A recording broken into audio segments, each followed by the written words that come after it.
السلام علیکم ورحمۃ اللہ وبرکاتہ۔ امید ہے کہ آپ لوگ خیر و عافیت سے ہوں گے۔ اللہ تعالیٰ آپ سب لوگوں کو اپنے حفظ امان میں رکھے۔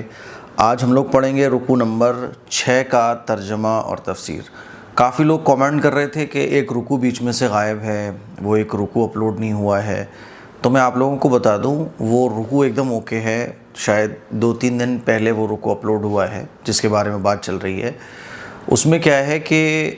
یوٹیوب کی طرف سے اپڈیٹ آتے رہتے ہیں نا، تو ایک اپڈیٹ یوٹیوب کی طرف سے یہ بھی آیا ہے کہ آپ کسی بھی ویڈیو کو انگلش میں کنورٹ کر کے دیکھ سکتے ہیں۔ تو اس میں کیا ہے کہ آٹومیٹک کافی لوگوں کو نوٹیفیکیشن وہ انگلش والی پہنچی ہے، تو اس میں آپ سیٹنگ میں جا کے اس کی آڈیو کو چینج کریں گے تو میری ریئل وائس آپ کو سنائی دے گی، ہے نا۔ تو اس پہ ویوز بھی بہت کم ہیں، 2000 ویوز رہ گئے ہیں، ورنہ نارمل 4-5 ہزار ویوز آ جاتے ہیں ہمارے تفسیر کی ویڈیو پہ۔ تو وہ رکوع ایکچوئل میں نے اردو میں ہی ریکارڈ کیا ہے، لیکن پرابلم یہ ہے کہ اس میں کافی لوگوں کو یہ پرابلم ہو گئی کہ اس میں انگلش میں آواز آ رہی ہے، تو میری آواز نہیں ہے، وہ کمپیوٹر کی آواز ہے۔ تو اسی لیے آپ سیٹنگ کو چینج کیجئے۔ اگر آپ کو انگلش میں لکھا ہوا نظر آ رہا ہے، ویڈیو کا ٹائٹل انگلش میں لکھا ہوا نظر آ رہا ہے، کیونکہ یہ سب ہمارے ہندی اردو کے چینل ہیں، تو اس پہ ہندی اردو کی لینگویج آپ کو سننے کو ملے گی، ٹھیک ہے۔ آج کے رکوع میں وہی باتیں ہیں جو 2-3 رکوع پیچھے سے چلی آ رہی ہیں کہ اللہ تعالیٰ مشرکین کو سمجھا رہا ہے، اللہ تعالیٰ مشرکین کو خبردار کر رہا ہے، الرٹ کر رہا ہے کہ دیکھو یہ سب تمہارے ساتھ ہوگا، باز آ جاؤ، سدھر جاؤ، مان جاؤ۔ تو انہی باتوں کو اللہ تعالیٰ نے آج کے رکوع میں بھی بیان کیا ہے۔ دیکھیے، اعوذ باللہ من الشیطان الرجیم، بسم اللہ الرحمن الرحیم۔ ان آیتوں میں یہ بیان کیا جا رہا ہے کہ یہ جو مشرکین مکہ ہیں اور کفار ہیں،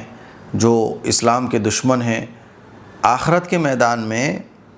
جب ان کے سامنے سب کچھ کلیئر ہو جائے گا، دنیا میں بھی ان کو پتہ ہے، لیکن ہوتا ہے نا کہ جب تک آدمی کے سامنے انجام نہیں ہوتا تو اس وقت وہ ڈھیٹ بنا رہتا ہے، اور جب وہ انجام کو پہنچ جاتا ہے تو اس کا سارا ڈھیٹ پنا ختم ہو جاتا ہے۔ تو کیا ہوگا کہ آخرت کے میدان میں جب یہ دیکھ لیں گے سب کچھ،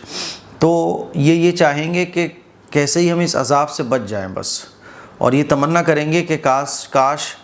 کچھ دینے لینے سے کام چل جائے، کسی کی سفارش چل جائے، کیسے ہی بس بچ جائیں۔ یہاں تک کہ یہ تمنا کریں گے کہ دنیا میں جو کچھ ہے وہ ان کو مل جائے، تو سارا کا جس دنیا کے لیے یہ لڑے پڑے جاتے ہیں، اس دنیا کو بھی یہ جان بچانے کے لیے فدیے میں دینے کی کوشش کریں گے۔ اور جب عذاب ہوگا تو شروع میں ہوتا ہے نا کہ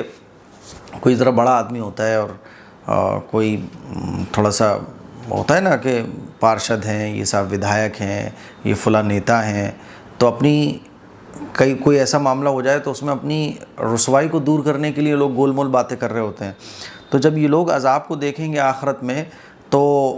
شروع میں تو یہ اس عذاب کو ایسے کریں گے جیسے کچھ فیل نہیں ہو رہا، بالکل کوئی پریشانی نہیں ہو رہی، لیکن جب وہ عذاب بڑھتا چلا جائے گا تو پھر یہ واویلا مچائیں گے۔ ہوتا ہے نا کہ مان لیجئے بھرے مجمع میں کوئی آدمی گر جاتا ہے تو چوٹ تو اس کے بہت لگی ہوتی ہے، لیکن شرما کے وہ کہہ رہا تھا نہیں اوکے کوئی پرابلم نہیں، ہلکا سا گر گیا میں نارمل بس، لیکن لگی بہت ہوتی ہے۔ بالکل اسی طرح سے یہ لوگ بھی کریں گے۔ دیکھیے، وَلَوْ أَنَّ لِكُلِّ نَفْسٍ ظَلَمَتْ مَا فِي الْأَرْضِ لَافْتَدَتْ بِهِ، اگر ہر گنہگار شخص کو وہ تمام چیزیں میسر ہو جائیں جو زمین میں ہیں، تب بھی وہ اس کو دے کر اپنی جان بچانا چاہے گا۔ یہاں تو دنیا کے اندر دیکھیے 100 فٹ، 1000 فٹ، بلکہ 100 فٹ تو میں نے بہت بول دیا، 2 3 4 فٹ کی زمین کے لیے لوگ کیسے لڑ رہے ہوتے ہیں، مقدمات چل رہے ہوتے ہیں چھوٹی چھوٹی دنیا کی چیزوں کے لیے۔ اور آخرت کا جو عذاب ہے وہ اتنا سخت ہوگا کہ ساری دنیا اگر اس کے پاس ہونا، اور اگر کوئی سیٹنگ اس کی بن سکتی ہو، تو ساری دنیا کو بھی وہ اس عذاب سے چھٹکارا پانے کے لیے دے دے گا۔ وَأَسَرُّوا النَّدَامَةَ لَمَّا رَأَوُا الْعَذَابَ، وہ جب عذاب دیکھیں گے تو اپنی پشیمانی کو چھپائیں گے، اپنی شرمندگی کو چھپائیں گے، کیونکہ دنیا میں تو بڑے ڈان بنے پھرتے تھے، اور آخرت میں تو اب عذاب میں چلنا پڑ رہا ہے، تو اپنی پشیمانی کو چھپائیں گے۔ وَقُضِيَ بَيْنَهُمْ بِالْقِسْطِ وَهُمْ لَا يُظْلَمُونَ، اور ان کے درمیان انصاف کے ساتھ فیصلہ کر دیا جائے گا، نیز ان کے ساتھ کوئی ناانصافی نہیں ہوگی۔ اللہ تعالیٰ بیان فرما رہا ہے کہ ان کے ساتھ انصاف ہوگا، ان کے اوپر کوئی ظلم نہیں ہوگا، کیونکہ اللہ ظلم کرتا نہیں ہے، یہ تو سب کچھ انہی کا کیا دھرا ہے۔ دیکھیے لفظی ترجمہ دیکھیے، وَلَوْ، اور اگر، انا بے شک لکل نفس ہر ایک کے لیے ظلمت جس نے گناہ کیے ہیں، یعنی ہر ایک گنہگار کے لیے جو کچھ وہ کچھ فی الارض جو زمین میں ہے وہ اس کو مل جائے تو یہ کیا کرے گا؟ لفتدت، تو یہ اس کو فدیے میں دینے کی کوشش کرے گا، بھی اس کے بدلے میں، یعنی وہ دنیا کی جو چیزیں اس کو فدیے میں دینے کی کوشش کرے گا تاکہ میری جان بچ جائے۔ وَأَسَرٌ، اور یہ لوگ چھپا رہے ہوں گے ندامت شرمندگی کو، لما جب رأوا دیکھیں گے عذاب کو، وقضیہ اور فیصلہ کر دیا جائے گا بینہم ان کے درمیان بالقسط انصاف کے ساتھ، وہم اور ان لوگوں پر لا یظلمون ظلم نہیں کیا جائے گا۔ آگے دیکھیے الا ان للہ ما فی السماوات والارض، آگاہ ہو جاؤ جو کچھ آسمانوں میں اور زمین میں ہے اللہ ہی کا ہے۔ دنیا کے اندر تو بھی تھوڑے بہت اللہ تعالیٰ نے ہمیں اختیارات دے کے رکھے ہوئے ہیں کہ ہم اس ہاتھ کے ذریعے کسی پر ظلم کر سکتے ہیں، اس دماغ کے ذریعے غلط کوئی پلاننگ کر سکتے ہیں، لیکن دنیا ختم ہونے کے بعد، قیامت قائم ہو جانے کے بعد پھر سب کچھ اللہ کا ہے، اور ویسے بھی سب کچھ اللہ کا ہے۔ اللہ اسی بات کو بیان فرما رہا ہے الا ان وعد اللہ حق ولکن اکثرهم لا يعلمون، سن لو اللہ کا وعدہ سچا ہے لیکن اکثر لوگ سمجھتے نہیں ہیں۔ اللہ کا وعدہ سچا ہے، قیامت آئے گی، آخرت کا میدان قائم ہوگا،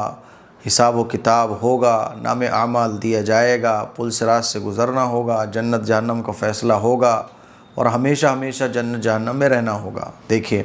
الا سن لو کان کھول کر، ان بے شک للہ اللہ کے لیے ہے، ما جو کچھ فی السماوات آسمانوں میں ہے، والارض اور زمین میں ہے، الا سن لو کان کھول کر، ان بے شک وعد اللہ کا وعدہ حق سچا ہے، ولیکن لیکن اکثرہم ان میں سے اکثر لوگ لا یعلمون جانتے نہیں ہیں۔ آگے دیکھیے ہوا یحیی و یمیت و الیہ ترجعون، اللہ ہی جان ڈالتے ہیں اور جان نکالتے ہیں، اور اللہ ہی کی طرف تم سب لوٹائے جاؤ گے۔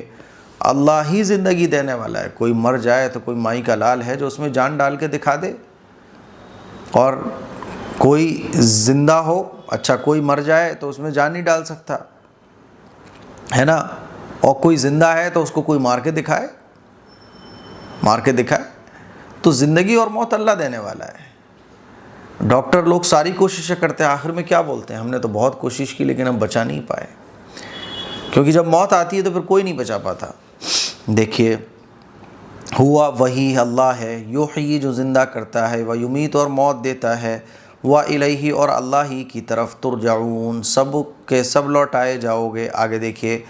یا ایھا الناس قد جاءتکم موعظۃ من ربکم وشفاء لما فی الصدور وہدی ورحمۃ للمؤمنین، اے لوگوں تمہارے پاس تمہارے پروردگار کی طرف سے نصیحت اور دلوں کی بیماری کا علاج آ چکا ہے، اور ہدایت کا ذریعہ اور مسلمانوں کے لیے رحمت کا باعث ہے۔ چار باتیں یہاں ذکر کی ہیں، دیکھو یا ایھا الناس اے لوگوں، قد جاءتکم تمہارے پاس آ گئی ہے، یہ قرآن آ گیا ہے، ہدایت کی کتاب آ گئی ہے۔ یہ اس قرآن کے بارے میں چار باتیں، موعظتم یہ نصیحت ہے، من ربکم تمہارے پروردگار کی طرف سے نصیحت ہے، اس کے اندر بہت ساری نصیحتیں ہیں، انسان کی برائیاں نکلتی ہیں، اس مصیبت کے وقت میں انسان کو ایک موٹیویشن ملتا ہے، تو نصیحت ہے اس قرآن کے اندر، وشفاء اور شفا ہے، لما فی الصدور دلوں کی بیماریوں کے لیے، جو اعتراضات آتے ہیں خدا کے بارے میں ان اعتراض کو یہ دور کرتا ہے قرآن، اور اس کے اندر شفا ہے، روحانی بیماری کے لیے شفا ہے۔ آگے دیکھیے وہدن اور ہدایت ہے، ہمیں خدا کو کیسے پانا ہے یہ اللہ ہمیں قرآن میں بتاتا ہے، ہدایت ہے، ورحمت اور رحمت ہے، جب قرآن مجید ہم پڑھتے ہیں تو اللہ کی رحمت حاصل ہوتی ہے۔ تو اس قرآن کے اندر چار چیزیں ہیں، چار چیزیں حاصل ہوتی ہیں، نصیحت، شفا، ہدایت اور رحمت۔ اللہ کیا فرما رہا ہے؟ وشفاء اور شفا ہے، لما فی الصدور سینے کے لیے، وہدن اور ہدایت ہے، ورحمت اور رحمت ہے، للمؤمنین ایمان والوں کے لیے۔ آگے دیکھیے قل بفضل اللہ وبرحمتہ فبذلک فلیفرحوا هو خیر مما یجمعون، آپ کہہ دیں کہ اللہ کی مہربانی اور اس کی رحمت پر انہیں خوش ہونا چاہیے، یہ ان چیزوں سے بہت بہتر ہے جن کو وہ لوگ جمع کر رہے ہیں۔ تو اللہ تعالیٰ فرما رہا ہے ایک پیغمبر آ گئے، آخری کتاب آ گئی، اور اب پیغمبر نہیں آئیں گے، اب یہ آخری کتاب ہی قیامت تک آنے والے انسانوں کے لیے ہدایت ہے، اور پیغمبر کا کام اب یہ پیغمبر کی امت کرے گی، جس کو کہا گیا ہے کنتم خیر امت اخرجت للناس، کہ اے لوگوں تم بہترین امت بنائے گئے ہو۔ تو یہ اب ہم لوگ اللہ کے نبی صلی اللہ علیہ وسلم کی امت میں ہیں، تو پیغمبر نے جو کام کیا وہ ہمیں کرنا ہے۔ تو اللہ تعالیٰ کیا فرما رہا ہے؟ قل آپ فرما دیجئے بفضل اللہ، اللہ کی مہربانی، وبرحمتی اور اس کی رحمت سے، فبذالک تو یہ تمام کی تمام چیزیں ایسی ہیں، فلیفرحوا کہ تمہیں خوش ہونا چاہیے۔ خوشی منانا الگ چیز ہے، خوش ہونا الگ چیز ہے، ٹھیک ہے؟ دیکھیے ہوا خیرم، یہ تمام کی تمام یہ ہوا یہ کتاب خیرن بہتر ہے، مما ان تمام چیزوں سے، یجمعون جس کو وہ لوگ جمع کر رہے ہیں، دنیا کی ہر چیز سے یہ کتاب بہتر ہے۔ دیکھیے قل ارأیتم ما انزل اللہ لکم من رزق فجعلتم منہ حراما وحلالا، آپ فرما دیجئے بتلاؤ تو صحیح، تمہارے لیے رزق تو اللہ نے اتارا ہے، پھر تم نے اس میں اپنے طور پر کچھ کو حرام اور کچھ کو حلال ٹھہرا لیا ہے۔ کھانے کا رزق اللہ دے اور حلال تم خود سے ہی بنا لو، حرام تم خود سے ہی بنا لو، کیونکہ مشرکین مکہ نے جو ہے نا، جیسے بعض جانوروں کو حرام قرار دے کے رکھا ہوا تھا، بعض کھانے کی چیزوں کو بعض مہینوں میں دنوں میں حرام خود سے ہی کر لیا تھا، خود سے ہی بنا لیتے تھے وہ۔ تو اسی بات کو اللہ تعالیٰ بیان فرما رہا ہے، قل اللہ اذن لکم ام علی اللہ تفترون، آپ دریافت فرمائیے پیغمبر، آپ پوچھئے تو صحیح کہ اللہ نے تمہیں اس کی اجازت دی تھی یا تم اللہ پر جھوٹ گڑ رہے ہو؟ اور یہ کہتے تھے اللہ نے ہمارے اوپر حرام قرار دیے۔ تو وہ اللہ تعالیٰ فرما رہا ہے اے پیغمبر آپ پوچھئے تو صحیح، یہ تمام باتیں تمہیں کس نے بتائیں کہ یہ حرام یہ حلال؟ حرام حلال وہ ہے جو قرآن میں اللہ تعالیٰ نے بیان کر دیا۔ قل آپ فرما دیجئے، آپ فرمائیے، ارأیتم بتاؤ تو صحیح، ما جو چیزیں انزل اللہ اللہ نے نازل کی ہیں، لکم تمہارے لیے، من رزق رزق کے طور پر، فجعلتم تو تم نے اس میں بنا لیا ہے، منہ اس میں سے، حرامن کچھ چیزوں کو حرام، وحلالا اور کچھ چیزوں کو حلال۔ قل آپ پیغمبر پوچھئے تو صحیح، اللہ کیا اللہ نے اذنا اجازت دی، لکم تم کو اس کی، ام یا علی اللہ اللہ پر، تفترون تم لوگ جھوٹ بول رہے ہو، جھوٹ گڑ رہے ہو۔ آگے دیکھیے وما ظن الذین یفترون علی اللہ الکذب یوم القیامہ، جو لوگ اللہ کی طرف جھوٹی باتیں منسوب کر رہے ہیں قیامت کے دن کے بارے میں ان کا کیا خیال ہے؟ ان اللہ لذو فضل علی الناس ولکن اکثرهم لا یشکرون، کوئی شک نہیں کہ انسانوں پر اللہ کا بڑا ہی فضل ہے، لیکن اکثر لوگ ناقدری کیا کرتے ہیں۔ بات سمجھ آ رہی ہے؟ تو اللہ تعالیٰ کیا فرما رہا ہے کہ یہ جو جھوٹی باتیں اللہ تعالیٰ کی طرف منسوب کی جا رہی ہیں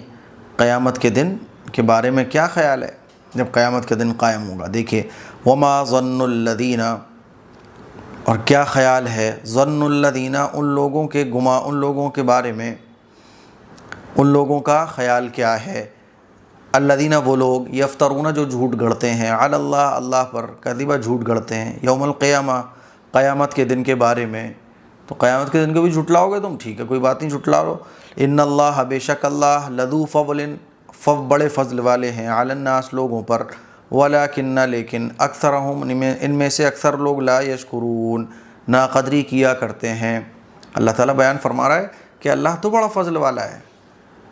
تم بہت ساری چیزوں کو جھٹلا رہے ہو، جھٹلا دو، قیامت کے دن کے بارے میں بھی تمہارا یہی خیال ہے، لیکن اللہ تو بڑا فضل والا ہے۔ اللہ بار بار تمہیں نصیحت کر رہا ہے، بار بار تمہیں سمجھا رہا ہے، بار بار پیغمبر تمہیں سمجھا رہے ہیں، بار بار آیتیں نازل ہو رہی ہیں، معجزے نازل ہو رہے ہیں۔ پھر سب سے آخری بات، مکہ فتح ہو گیا، تمہاری خواہش تھی مکہ فتح ہو گیا، اب بھی نہیں سمجھ رہے ہو تم۔ تو یہ آج کا ہمارا رکوع تھا، رکوع نمبر 6، چھوٹا سا رکوع تھا آج کا، لیکن کل کا جو رکوع ہے وہ بہت بڑا ہے۔ تو کل کے لیے تیار رہیے گا، دعاؤں کی گزارش ہے اس کلپ کو شیئر کریں اور کامنٹ کر کے ضرور بتائیے گا